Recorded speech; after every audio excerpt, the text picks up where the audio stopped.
Annyeonghaseyo guys, hey, it's Christy. So I've decided that since it would be a really long wait to wait for my camera, I'm just going to do my reviews anyway on my mom's webcam because hers is actually the best quality around so far. So I'm sorry for the lighting, I'm sorry for the bad quality, but if I wait for the camera, it'll be just too long of a wait. So I'm just going to do the reviews like this until I get my camera. Today I'm going to be doing a review to Soul, there she goes again, also called Possessed.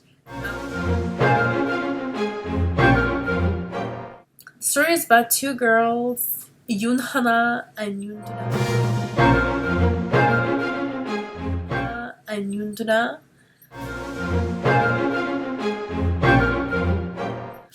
They're two sisters. I believe Duna is 1 year below Hana. What are you doing? My dog will eat anything. They go to the same school. Now, the very first episode, they meet this kid who's being bullied. His name is Jung Si-woo.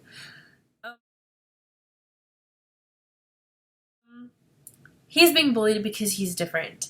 She kind of stands up for him, and the bully, Baek Jong-chan,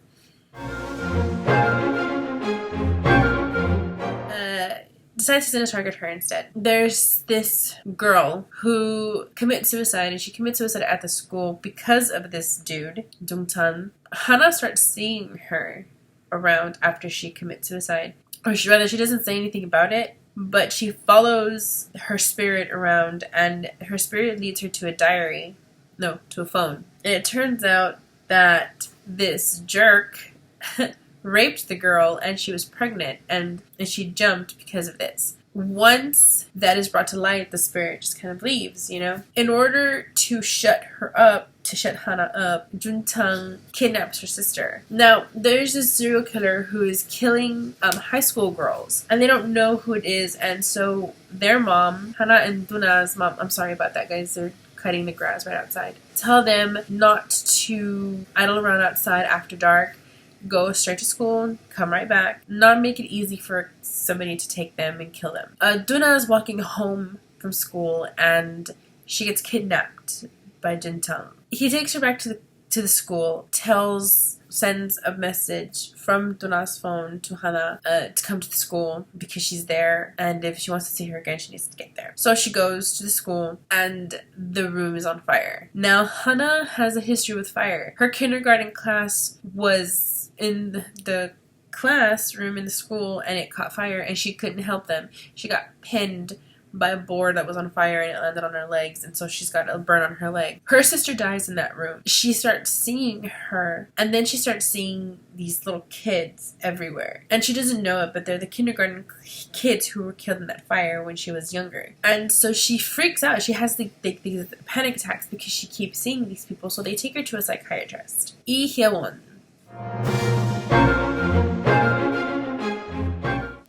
No, she's a female psychiatrist, and as she's talking to Hana, she kind of thinks that she knows somebody who can help her. So she introduces Hana to Shin.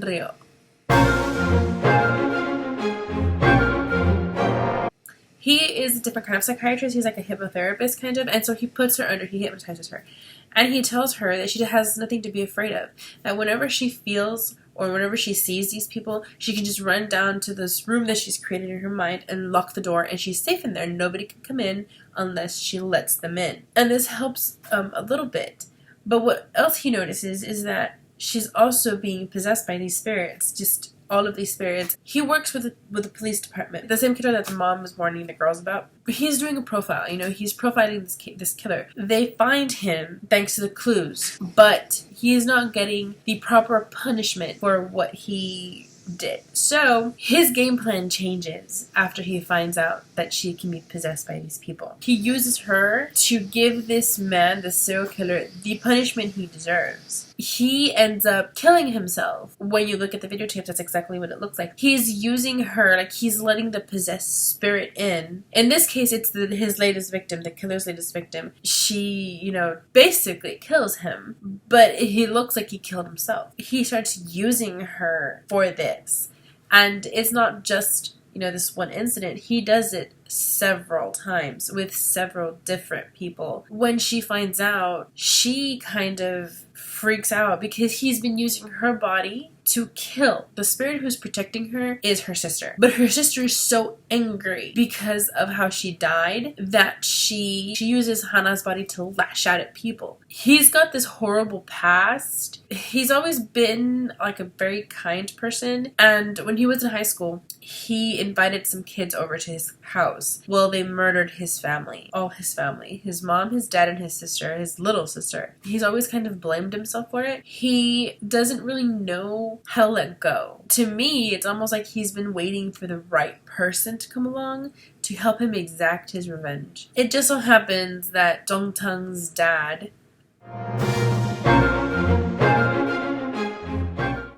is involved in what happened to his family. The way he goes about it is one of the reasons why I really don't like him.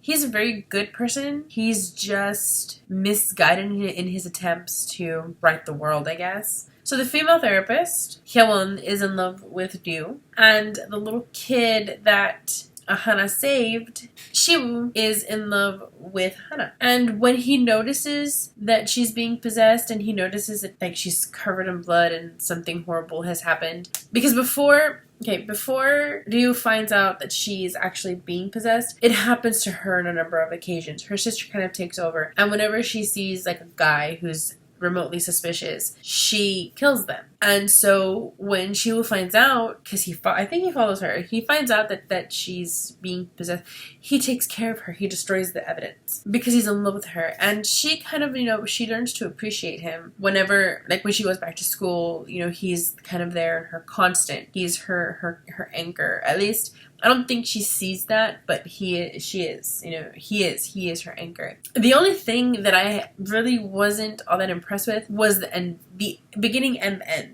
You see, in the very beginning, she's running up these stairs and she's covered in blood, and there's this dude who's running after her. And in the beginning, you don't know who he is. Until later on in the first episode, you find out that it's Shiwoo, it's the person that she saves. And he's chasing after her with a knife. She sees the doctor, Ryu, the therapist, and she tells him he needs to kill her. She needs to die because she can feel it inside her, and it's dark, and it's gonna keep hurting people. And when he says no, this whatever is possessing her kind of takes hold of her and starts choking Ryu. She runs in and stabs her. I'm not okay with like main leads dying and stuff. I've never been okay with that. But if you start off with that and you give me a reason why she's gotta die, then I'm fine with it, Like, they changed everything. I guess it's more along the lines of this is what could have happened. And then towards the ending, Ryu decides that he understands that he's been doing something bad. And he hypnotizes her and makes her forget everything having to do with him. It's almost like, how can I explain it? It's almost like he kept her knowledge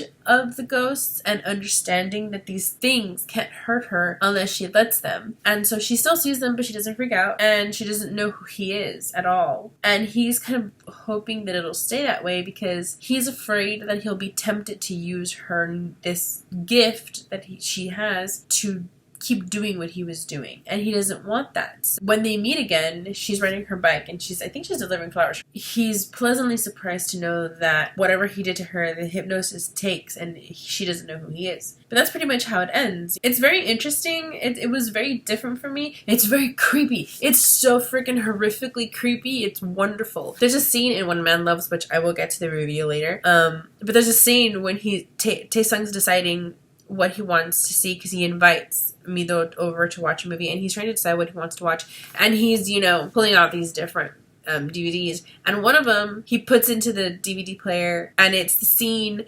where Hana sees the girl who committed suicide, and she's like kind of hanging upside down, like from the ceiling, like she just floats down like right in front of her. It's so freaking creepy, and I was like, oh my god, I know that drama, I've seen that drama, it's so freaking wonderful. It's creepy as hell. Okay, I maintain all the movements are so subtle, the ghosts are so subtle, they're not jumping out at you, and they're not like obviously scary, but when they're there, they're freaking creepy as hell. Okay, it is so wonderful. I love this drama because I freaking love being scared out of my wits.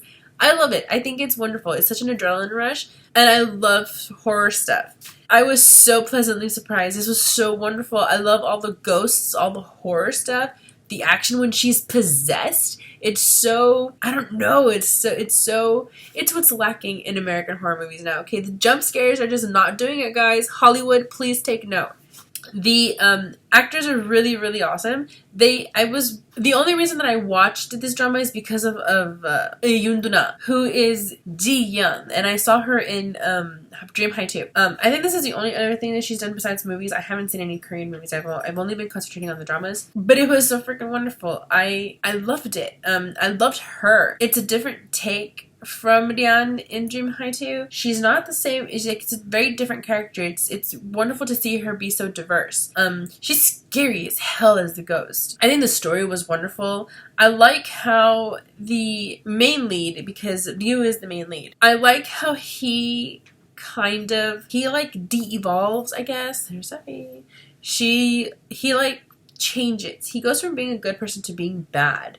Because I honestly believe that he's bad for the way that he's taking advantage of Hana's gift. I love that they kind of took the main lead and they made him bad and then they made him good again. As opposed to, taking the main lead and having him be a jerk and then making him, be good. I liked this approach. It kind of shows that even the best people are bad inside, They have that little inkling of badness inside. And it shows that given the proper opportunity, the proper reason, anybody can be driven to, commit these atrocities. I freaking love this drama. I will give it 2 thumbs up. I will so watch it again. That's it for this drama. Let me know what you guys think. If you agree with me, disagree with me, let me know down in the comments below. If you want to see these dramas first and you don't know where, you don't have anywhere to see them, I watch them on Hulu Plus and Drama Fever on my Internet Radio TV and on my Xbox One. On my computer, I watch Hulu and I watch drama.net. The only thing with drama.net is that it comes in 4 parts. Every episode comes in 3 to 4 parts.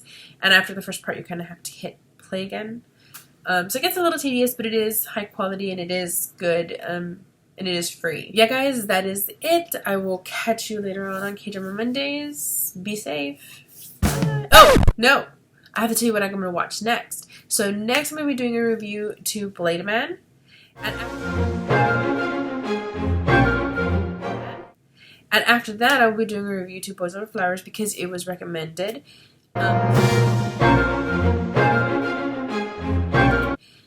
So I will be doing that after Blade Man. So now, bye guys. I will see you guys later. Subscribe if you want to. You don't want to miss any videos, any reviews. If you have any recommendations, leave them down in the comments below. I will try my best to get them done. That is it. Oh, give this video a thumbs up if you like it. If you think that this review was at all helpful in making a decision whether you want to watch this drama or not. And I will see you guys later. Bye!